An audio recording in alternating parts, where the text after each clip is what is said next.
Benvenuti a un nuovo episodio di Storie dalla Soffitta, il canale dove riscopriamo i grandi personaggi del fumetto che hanno fatto epoca.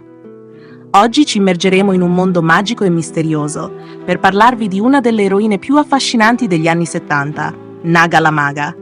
Se non la conoscete ancora, preparatevi a entrare in un universo pieno di avventure mozzafiato, atmosfere gotiche e tanta magia.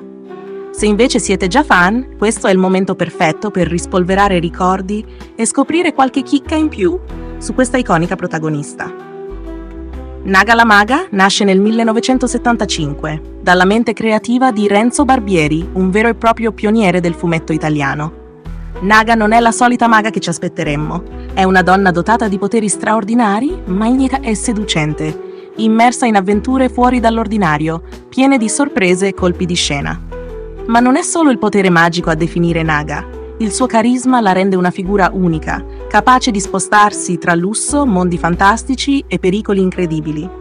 Alla realizzazione grafica del personaggio ci pensa Leone Frollo, un maestro del disegno che ha dato vita a una Naga affascinante, sensuale e misteriosa, con il suo stile inconfondibile.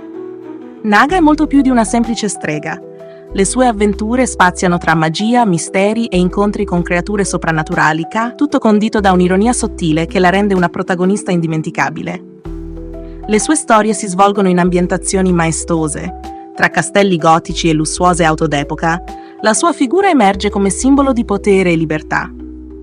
Leone Frollo, con il suo stile elegante e ricco di dettagli, è riuscito a catturare perfettamente l'essenza di questo personaggio, rendendo ogni tavola una vera opera d'arte. Le atmosfere oscure e gotiche, unite all'erotismo raffinato, rendevano ogni numero di Naga un viaggio visivo sorprendente. Le avventure di Naga si sono sviluppate in 33 numeri, pubblicati tra il 1975 e il 1978, tutti caratterizzati da storie piene di intrighi e magia. I primi albi, firmati da Frollo, sono quelli che hanno definito il tono visivo della serie, lasciando un'impronta indelebile nell'immaginario dei lettori dell'epoca. Ma anche i numeri successivi, realizzati dallo studio Milanesi, hanno mantenuto vivo l'interesse per questa eroina straordinaria. Questi fumetti erano facilmente riconoscibili non solo per le loro copertine provocanti, ma anche per il formato tascabile, che li rendeva accessibili a un vasto pubblico. L'erotismo che pervadeva le storie di Naga non era mai fine a se stesso, ma si intrecciava perfettamente con elementi fantasy e horror, creando un mix che continuava a sorprendere albo dopo albo. Il successo di Naga la Maga si inserisce in un periodo storico, dove le edicole italiane erano piene di personaggi simili, come Zora la vampira e Maghella. Tuttavia, Naga ha saputo ritagliarsi un posto speciale nel cuore dei lettori grazie al suo carattere indipendente e alle sue avventure sempre fuori dagli schemi. Anche a distanza di decenni, Naga resta un'icona del fumetto italiano, una figura che, pur non essendo conosciuta da tutti, ha lasciato un segno indelebile tra gli appassionati. Oggi, grazie a iniziative editoriali, come la ristampa di alcuni numeri nella collana Vintage Erotica, un nuovo pubblico ha avuto la possibilità di scoprire o riscoprire le avventure di questa straordinaria maga.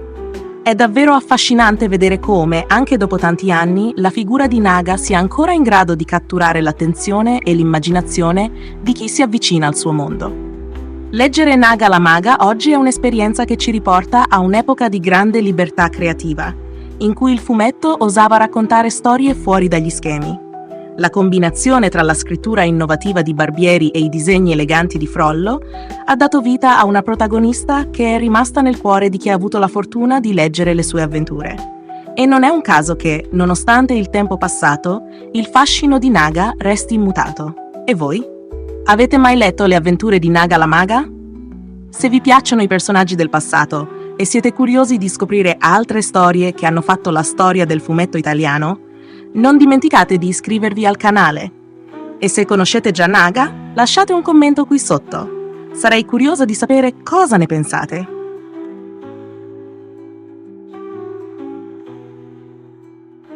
Sali piano, vieni su, e nella soffitta ci sei tu. Tra pagine di carta e misteri, fumetti d'autore sensuali e sinceri. Manara disegna corpi in volo, Crepax esplora un sogno nuovo. Sotto il velo di chine colori, ogni storia ha i suoi tesori. Storie dalla soffitta, vieni a scoprire. Tra Eros e arte c'è tanto da dire.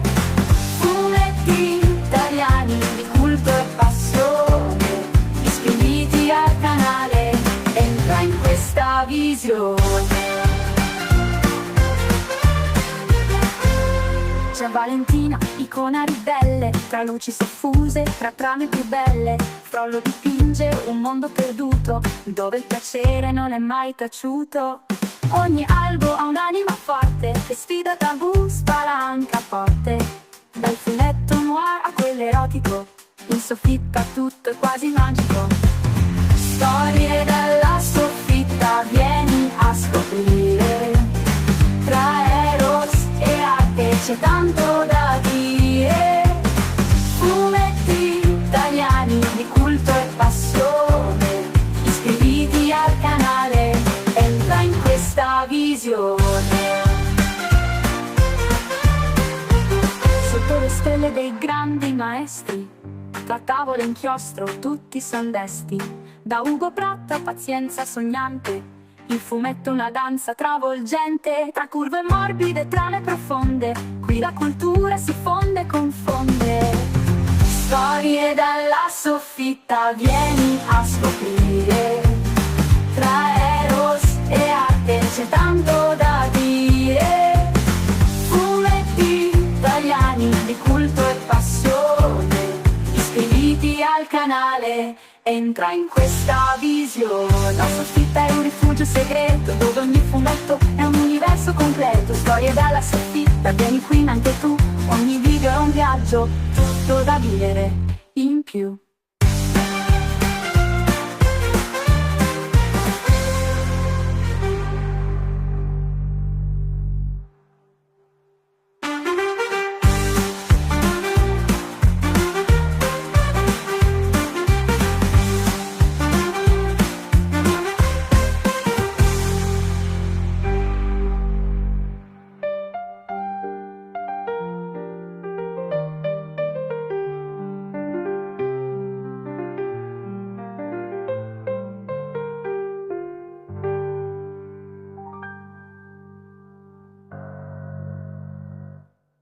Solitiamo di un rifugio segreto, dove ogni fumetto è un universo completo. Storie dalla soffitta, vieni qui anche tu, ogni video è un viaggio, tutto da vivere in più.